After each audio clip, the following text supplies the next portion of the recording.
I stood in my penthouse office atop the Imperial Grand Hotel, holding the embossed wedding invitation that had just been delivered. My stepsister Vanessa's big day to be held at my flagship property, though of course they had no idea I owned it. The Imperial Grand? My stepmother Janet's voice dripped condescension through the phone. Oh, Catherine dear, you can't possibly afford to attend as a guest. The rooms alone are $1,200 a night. I looked out my window at the sprawling luxury hotel complex below, remembering how Janet had forced me to work as a housekeeper here during high school. To learn the value of real work, she'd said. Instead, I'd learned how to build a hospitality empire. I'm family, I replied quietly. Shouldn't I be at my stepsister's wedding? Janet's laugh was sharp. Family? Please. The daughter of your father's first marriage, who chose to be a hotel maid instead of going to college. What would our guests think? What would they think indeed? That the woman they'd mocked for working in hotels now owned the largest luxury hospitality chain in the country? That their lavish wedding venue was actually my property? Although, Janet's voice took on a calculating tone. We are short a few servers for the reception. If you'd like to work the event, I'm sure the catering company would hire you. It would be appropriate given your experience. My fingers tightened around the invitation. 10 years of building my company in secret, using my mother's maiden name Walker instead of my father's name. 10 years of letting them think I was still just a hotel worker, too ashamed to tell them about my menial job. You want me to serve at my own sister's wedding? Stepsister, Janet corrected. And yes, it's perfect.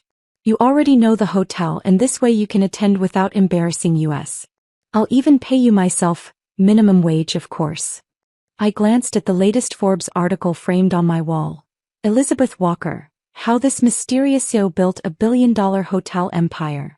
The photo showed only my silhouette, my face turned away from the camera. I'd always kept my identity private, using a series of representatives for public appearances. Fine, I said finally. I'll work the wedding. Wonderful. The uniform is black pants and white shirt. And Catherine? Do you try to be professional? No bothering the real guests. I hung up and pressed the intercom. James? Please come to my office. My hotel manager appeared promptly, looking concerned. Is everything all right, Ms. Walker? Remember that wedding booking next weekend? The Morrison party. Of course. They've been quite demanding. He cleared his throat diplomatically. I'll be working it. As a server. James's eyebrows shot up. Ma'am. They're my family, though they don't know about my success. They think I'm still the housekeeper they remember from 10 years ago. Understanding dawned on his face. The ones who kicked me out at 18 when I chose hospitality over their precious country club lifestyle? Yes. I had told James the story years ago, over drinks after signing the deal that made the Imperial Grand my first hotel purchase. How my father had remarried when I was 10, bringing Janet and Vanessa into our lives. How they'd systematically erased every trace of my mother from the house. How they'd forced me to work as a housekeeper to learn my place. But I had learned something else instead. I learned how hotels worked from the ground up. How to spot inefficiencies, how to improve service, how to make guests feel special. By 18 I had a business plan. By 25 I owned my first hotel. Now at 32 I controlled a chain of luxury properties around the world. And my family still thought I was a failure. Should I inform the staff? James asked. No. Let them treat me like any other server. But I want our best people working this event. Every detail must be perfect. Even though they've been difficult? I smiled. Especially because they've been difficult. I want them to experience exactly what the Imperial Grand can deliver. When they find out who really owns it, I want them to understand exactly what they've been taking for granted. The week before the wedding was a parade of entitled demands from Janet and Vanessa. They wanted to change the ballroom layout 3 times. They demanded custom menu items not offered by our chef. They complained about everything from the thread count of the sheets to the temperature of the pool. James kept me updated on every demanding phone call, every imperious email. I approved each ridiculous request, ensuring they received service beyond their wildest expectations. The bride's mother called again. He reported the day before the wedding. She wants to speak to the owner about upgrading their suites for free. What did you tell her? that the owner is unavailable but will personally ensure their stay exceeds expectations. I smiled. And their current room charges? Almost $50,000, not including the wedding costs. They seem to think they'll negotiate it down after the fact. Perfect. The morning of the wedding, I arrived early through the staff entrance, dressed in the required black and white uniform. The catering manager, who'd been briefed to treat me like any other server, assigned me to handle the bridal suite. Good luck, she whispered. They're being particularly demanding this morning. I knocked on the suite door, pushing my cart of champagne and breakfast pastries. Janet opened it, already dressed in her mother-of-the-bride designer gown. Finally. We've been waiting. She stopped, recognition dawning. Catherine, you actually came as a server. As requested, I replied professionally. Where would you like the champagne? Vanessa appeared from the bedroom, her wedding dress a froth of expensive lace. Oh my God, is that really you? This is too perfect. Wait until everyone sees you serving drinks at my wedding. I began setting up the champagne service, using the skills I'd learned working high-end events. Skills that had helped me understand what true luxury service meant. Remember when you said you were going to work in hospitality? Vanessa laughed, watching me pour perfectly chilled Dom Perignon into crystal flutes. Looks like you really achieved your dreams, huh? If she only knew that I'd personally selected these champagne flutes, that I'd designed the crystal pattern myself for my hotel chain. Tell me, Janet smirked, accepting a glass, do you still think choosing hotels over college was the right decision? Look at Vanessa, marrying a surgeon, having her dream wedding at the Imperial Grand. And you're serving her drinks. I straightened my server's vest, thinking about the ownership papers in my office upstairs. We all make our choices.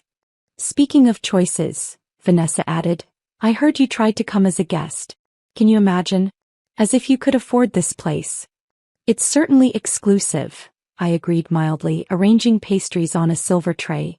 The owner is apparently some mysterious billionaire, Janet boasted. Very selective about clientele. We had to pull strings just to book it. I thought about the strings they'd actually pulled, namely, claiming a non-existent friendship with the owner to try to get free upgrades. Will the owner be at the wedding? Vanessa asked eagerly. I heard no one knows what she looks like. I'm sure she wouldn't miss it, I replied, hiding my smile. The wedding ceremony went exactly as planned, which meant I spent it following Janet's increasingly ridiculous demands while dressed as a server. Fetch more flowers. Adjust the lighting. Make sure the air conditioning wasn't too cold or too warm. Catherine, she hissed as guests were being seated. You're not holding that tray properly. Don't embarrass us in front of our friends. I bit back a smile, knowing I had personally trained our staff on the precise angle for carrying ceremonial champagne trays. But I adjusted my grip anyway, playing my role perfectly. My father arrived last, looking distinguished in his tuxedo. He barely glanced at me as I offered him champagne, though I saw a flicker of something, embarrassment? Regret? Cross his face. Sir, I said professionally, welcome to the Imperial Grand. He nodded stiffly and turned away. The last time we'd really spoken was the day I'd left home, when he told me I was throwing my life away by choosing hospitality over law school. The ceremony itself was predictably over the top. Vanessa had demanded white doves, which my staff had accommodated despite my strict no-live birds policy. She'd insisted on imported flowers that cost more than most people's monthly salary. The string quartet was flown in from Vienna. I watched from my position by the champagne station, calculating the mounting bill in my head. They had no idea that every complimentary upgrade they demanded was being carefully added to their final invoice. During the reception, I continued playing my part, serving drinks and taking their casual abuse with professional courtesy. Janet made sure to point me out to every guest, gleefully explaining how her failure of a stepdaughter had found her level in life. Can you believe she chose this over college? I overheard her telling her country club friends. But I suppose some people just aren't meant for success. Right on schedule at the height of the reception, James clinked his glass for attention. Time for the moment I'd been planning for weeks. Ladies and gentlemen, he announced, we have a very special guest with us tonight. The Imperial Grand's owner and CEO has chosen to grace us with her presence. The room buzzed with excitement. The mysterious Elizabeth Walker, making a rare public appearance, Janet practically preened, clearly expecting to be praised for attracting such an important person to her daughter's wedding. In fact, James continued, smiling slightly, she's been here all along. I stepped forward, removing my server's bow tie. Catherine. Vanessa's champagne glass slipped from her fingers, shattering on the marble floor. What are you doing? Actually, I said clearly, my voice carrying across the suddenly silent ballroom, it's Elizabeth Catherine Walker. Named after my mother, Elizabeth Walker Morrison. The same mother whose inheritance you tried to hide from me, Janet. Janet's face went from red to white to gray. That's impossible. Is it? I nodded to James, who pressed a button. The ballroom screens lit up with my company's portfolio, billions in assets, properties around the world, and my full biography as founder and CEO. You see, I continued, enjoying the shocked faces around me, when you forced me to work as a housekeeper here, you taught me something valuable. Not the lesson about knowing my place that you intended, but something far more important: how to build a world-class hotel from the ground up. My father stood frozen, staring at the screens. But you were just a maid. I started as a housekeeper, yes. Then became a concierge, then manager, then owner. That inheritance from my mother that you helped Janet hide? I found it anyway. It was enough to buy my first property, this one actually. The same hotel where you made me work as punishment for not fitting into your perfect family. Vanessa was practically hyperventilating. All those demands we made. The upgrades. The custom menu. Oh yes, I smiled. Every single complimentary addition you insisted on has been carefully noted. James, please provide them with the final bill. James stepped forward, handing Janet a thick envelope. She opened it with trembling fingers, then nearly fainted. This is impossible. Nearly $300,000. Actually, it's quite reasonable for what you demanded. Though I did add a special surcharge for every time you snapped your fingers at my staff.